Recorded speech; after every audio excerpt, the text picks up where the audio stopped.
चला आपण आज इडलीच्या पिठापासून आज आपण उत्तप्पा बनवणार आहोत. तर हे उत्तप्प्यासाठी साहित्य: एक टमाटा आहे, 2 मिरच्या कट केलेल्या आहेत, थोडीशी कोथिंबीर आणि एक कांदा. तर चला आपण आज उत्तप्पा कसा बनते ते बनवूया. चला आपण आता उत्तप्पा बनवूया. हे माझ्याकडे आपला लोखंडाचा जो तवा असतो ना, तो तवा आहे. माझ्याकडे जो डोशाचा तवा नाही आहे, तर आपण ह्याच्यावरच खूप छान बनतं हे. थोडंसं आपण ह्याच्यावरती असं तेल टाकून घेऊया, कारण आपलं हे चिटकणार नाही आहे. नंतर आपलं हे असे थोडंसं जाड असतं उत्तप्पा, म्हणून हे 2 पळ्या असं घ्यायचं. हे थोडंसं असं फिरवत ह्याला असं फिरून घ्यायचं छान प्रकारे असं थोडंसं.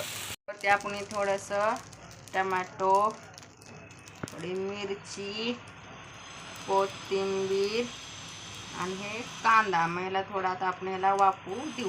ह्याच्या साईडने तेल सोडायचं, कारण हे चिटकणार नाही आहे. नंतर उत्तप्पा होत आहे तोपर्यंत आपण चटणी बनवूया. चटणीसाठी लागणारे साहित्य: हे 1 वाटी शेंगदाणे, 2 लसणाची कुडी, थोडीशी अद्रक आणि हे कोथिंबीर. हे मिक्सरच्या भांड्यात टाकून थोडंसं पाणी टाकून तुम्ही मिक्स करून घ्या. चला आपला उत्तप्पा आता छान प्रकारे हे झालेला आहे. आपण ह्याला पलटी मारूया आता छान.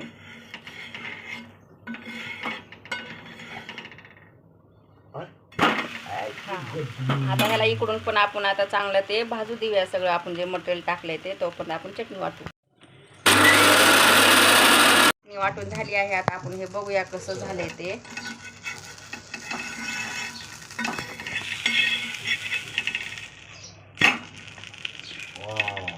हे आपला उत्तप्पा तयार झालेले आहे. अशा प्रकारे चटणी झाली आहे आपली. आता ह्याला आपण बघा, हे किती छान असं मऊ मस्त लुसलुशीत झालेलं आहे. हे तुम्ही आता हे असे लेकरांना घरच्यांना हे खायला देऊ शकता.